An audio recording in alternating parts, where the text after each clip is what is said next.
Hello and welcome to the video show. In this episode, I'm talking to Liz Drury, voiceover artist. We're talking about what it takes to be a voiceover artist, how voiceover is changing with the world of AI, the kind of stuff she does to get jobs as a voiceover artist, and where we see voiceover going in the future. It's a really fascinating chat. If you're into making videos, into becoming a voiceover artist, this is probably an episode to watch and listen to. Enjoy. Liz, hello, how are you? I'm really good, thanks. Thanks for having me on the show. Yeah, thank you for coming on the show. Tell us a little bit about what you do. So I am a freelance voiceover artist. You can see I'm sitting in my little home studio at the moment, and I work from this padded cell for clients all around the world. And I've been doing that for over 10 years now, which seems incredible to me that I've been doing it for this long. How big is that padded cell in your house? It's 4 foot square, so it's literally a one-person box. So from the outside, It looks a bit like a TARDIS, but sadly, it's smaller on the inside. I imagine it'd be a TARDIS. That'd be amazing. That's the sound quality is good. I always like talking to voiceover people, and I know instantly on virtual networking events that someone's a voiceover artist because the quality of the audio coming through, and then their voice. There's something about their voice as well. It's like, oh yeah, they do voiceovers. So what kind of clients have you worked for or worked with? Well, all sorts of people, but I tend to do more corporate than commercial work. So I do a lot of corporate videos that are going to be on people's websites or social media to either explain or promote their products and services. I narrate a lot of e-learning courses for online training purposes. Mm-hmm. I'm the voice of lots of company phone systems, and I have actually been on hold with myself, which is a bit of a surreal experience. And then fun stuff like audio tours from museums, announcements for events, the odd documentary. So yes, it's pretty varied, really. How do you go about getting new business in? And is there a special thing that you do, or is it just sort of word of mouth or networking? So a couple of ways. Yeah, networking. I think is really important. I've kind of done that for my business from the start, really. And I go to a number of different networking groups, both in person and online. And I just find that's really good for just spreading the word, really, about what I do. The other thing I do quite a bit of is basically cold email outreach to people that I fancy working with, and reaching out to people on LinkedIn as well. Of all the social media platforms, LinkedIn seems to be the one that works the best for me because I'm very much business to business with what I'm doing. And then, lots of referrals come word of mouth.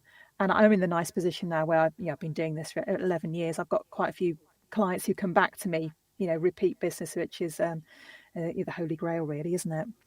Yeah, you said a minute ago as well that you were on hold to yourself.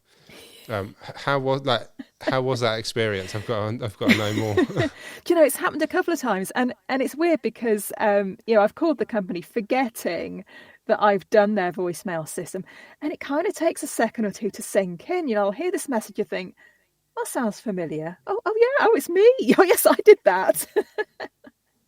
What is there any companies that I might have been on hold to, and it would have been your voice? Crikey, it's possible. I mean, I've voiced dozens, hundreds probably over the last 10 years, and I forget, like I say, who it is that I've done them for. I reckon I have been. Your voice does sound familiar. What's your favourite type of work to do?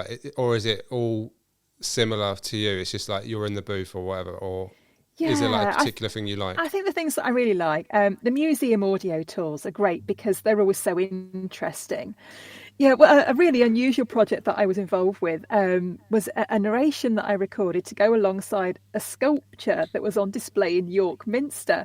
And I actually went to the Minster to see this sculpture and see how it all sort of worked. And it was made of lots of little pieces of blue and green broken glass that had then been wired together in the shape of a wave. And so my narration was all about what it represented and how it had been made and who made it. And it was just something that was really different, and it was a great project to be involved in. Nice. When was that in York Minster? it's a couple of years ago now, and there was a hope that this sculpture would go on tour to other cathedrals, but as far as I know, it hasn't happened, unfortunately. If it was 2021, I would have seen it because I was in York Minster in 2021. It might have been 2021. That's why I know your voice. It's like the voice of York Minster. Nice, that's cool. So like, it's weird. I love going out and like there's near me there's a Whitchurch silk mill, and I did all the videos to it about 3 years ago. So when I go there with my wife and son now, I'm just like, yeah, I did that, and it's quite cool. I quite like that. Like you go to a place where your work. It's a nice feeling, isn't it? Yeah, definitely. So we were going to talk about AI and like how that's impacting everything. Really, like it's impacting everything. I'm talking to so many people about AI and how it's affecting them, and it's still very early days. And I can see it really like it's going to take off and change a lot of people's work, maybe wipe out a lot of people's work as well. But like, how is it affecting you at the moment? I've definitely got my views on it, but how is it affecting you at the moment? So it's interesting, isn't it? The voiceover community have been talking about AI for some years, and every voiceover conference that I've been to over the last sort of 5 years or so, there's been a session about AI and how it might affect us and what's coming. And then suddenly last year, boom, it was here and it was happening. And the AI voices are definitely getting better. A few years ago they were pretty robotic sounding, and okay for maybe recording a scratch track for something before it was then replaced with a real voiceover artist. But now they're getting so much better. And about a year ago, I was finding that things seemed to be pretty quiet in my business, and I was working with a business coach, and he said, what do you think the reasons for that are? And I said, well, it's hard to know. Maybe it's to do with the cost of living and people not spending money at the moment, or maybe AI is having an impact. And he said, right, have you tried asking your clients about this? And I said, no. He said, right, that's what I want you to do. I want you to reach out to 10 people that you've not worked with recently and basically find out why. And I put it off for about a week because I thought, I really don't want to write this email. I know why. Yeah, it's hard. That's hard, isn't it? That's horrible. It is really hard. But in the end, I did. And I think I sent 22 emails in the end. And I just made it, a really friendly, chatty email saying, how are you? How are things in your business? I'm noticing things a bit quiet. Wondered if it's the same with you.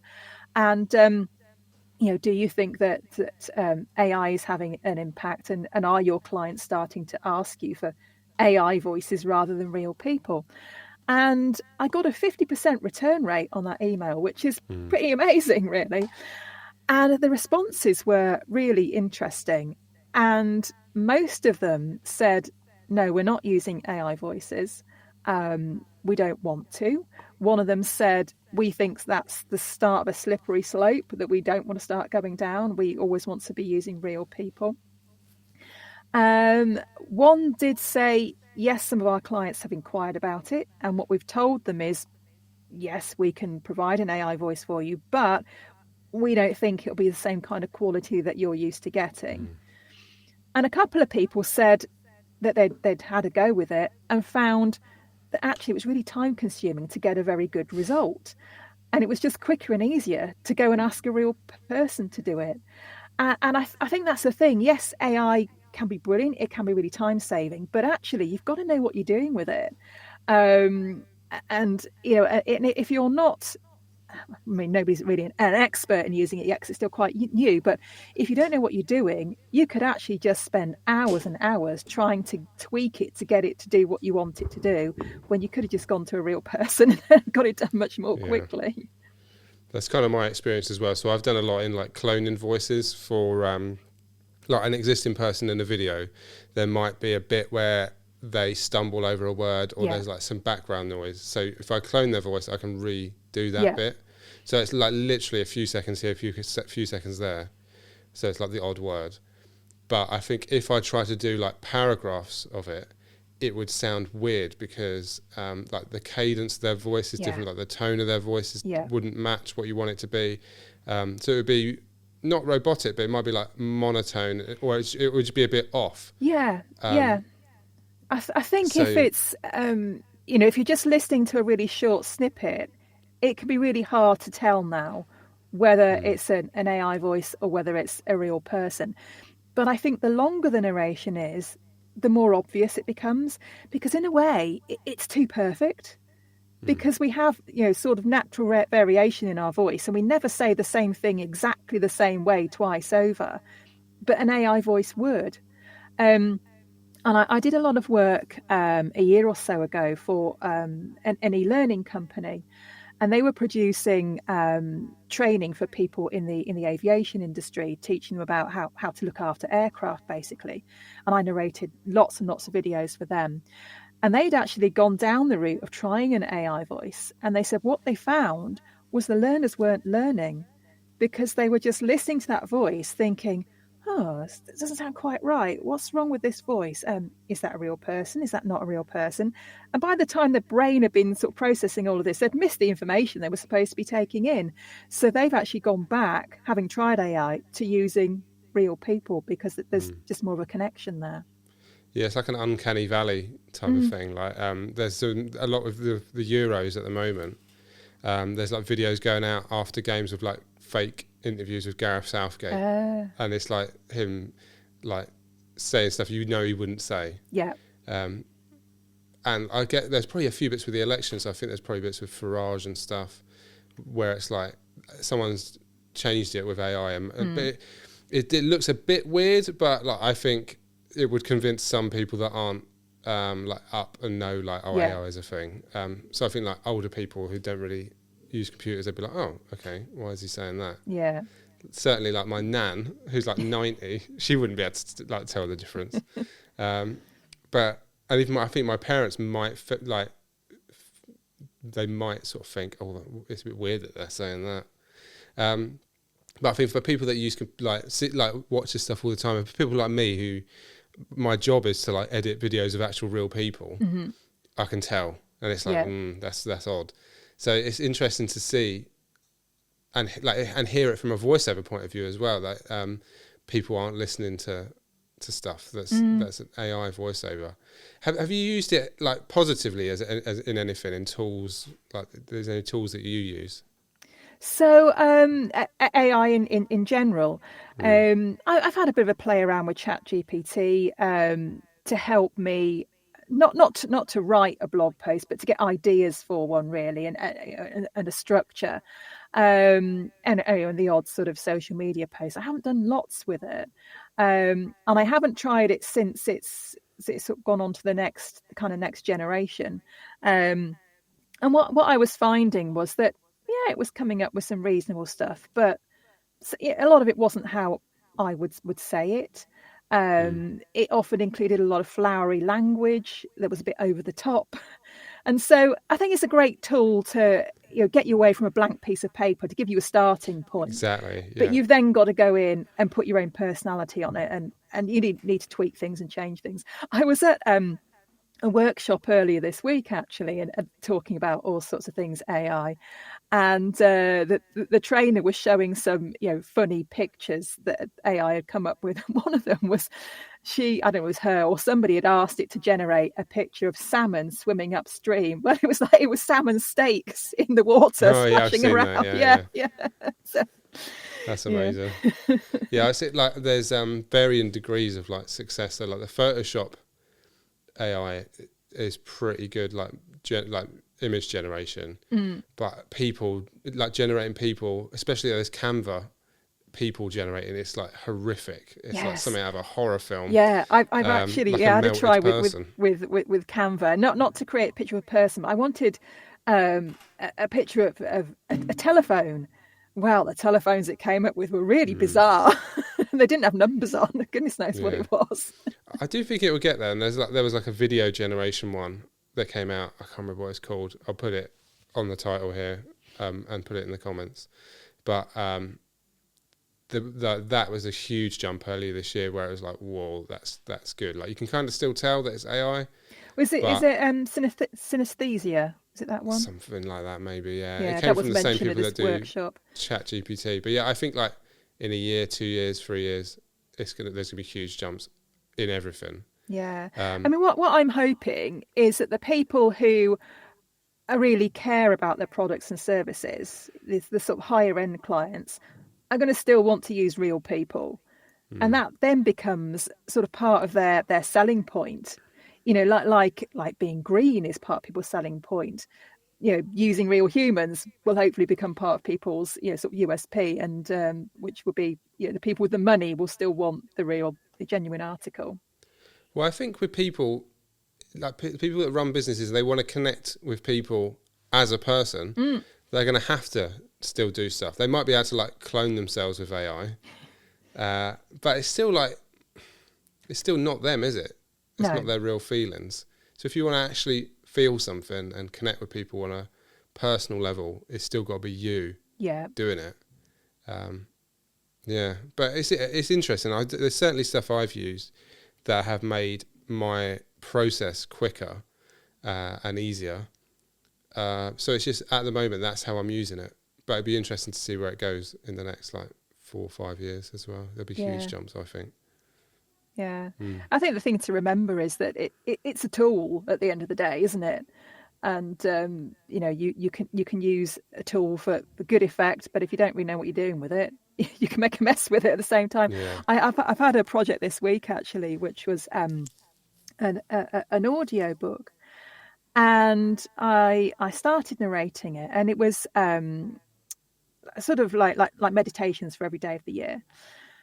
And I recorded the first few, and then it repeated itself. And I thought, this is not quite right. So I got back in touch with the author and said, well, I've noticed that the sort of 1 to 16 is the same as then, you know, from 17 to 32, are the same thing. I'm sure you didn't mean to do that. And it turned out what they'd done was they had run the book through ChatGPT and asked it to find grammar and spelling mistakes. And it had made a complete mess of the book. And they just sort of checked the first part of it, thought that's fine, sent it to me, and it was all over the place. And I was talking to somebody about it yesterday, and they said, oh, that will be because ChatGPT's only got kind of so much memory. So it would have looked at the first bit, and then the rest of the book was just, well, they just kind of filled in the blanks with what it had already got. Yeah. That's why you need to check it. You need to check it afterwards. Like I get it to write YouTube descriptions because it's like I can't come up with I just don't know what to write. Yeah. For a lot of it, so I sort of give it a prompt and then I go through and check it because it's like, well, you got to check it. Yeah. And you got to go through and change it. But like with everything you do on it, you've got to go through and check it. And if they didn't, that's like it's down to them. Yeah. Yeah. I do think it'll be there'll be massive changes, and it's going to change so many things. So I think now it's just a tool, but I think in the next 5-10 years, it's going to be like change everyone's lives. And I do find that scary, but also a bit exciting. Yeah. But yeah, we'll see. But at the moment, like, yeah, it's good that people are still wanting to connect on a human level. And I do think there will be a level of that in the future as well. Like you say, it'll be like being green. Yeah. We work with people. Yes. I think that's nice. Hopefully, anyway. What's the best way for people to get in touch with you if they want to reach out?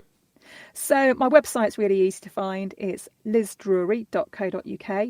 And I'm pretty active on LinkedIn as well. That's probably the best sort of social media platform to find me on. If you search for Liz Drury and Voiceover, I'm sure to pop up. Cool, thank you. Liz Drury, the voice of York Minster. Thank you so much for coming on the show. I really appreciate it. Cheers. Thank you. So thank you very much for watching. If you've got this far, don't forget to like and subscribe on whatever platform you're watching this on, whether it's my website, whether it's on YouTube, wherever you're watching this on Spotify or listening to it on Spotify. Do all the things you need to do. And if you've got a question you want me to answer in a future episode of the video show, do feel free to put it in the comments. And I will see you next time in the next episode of the video show. Goodbye.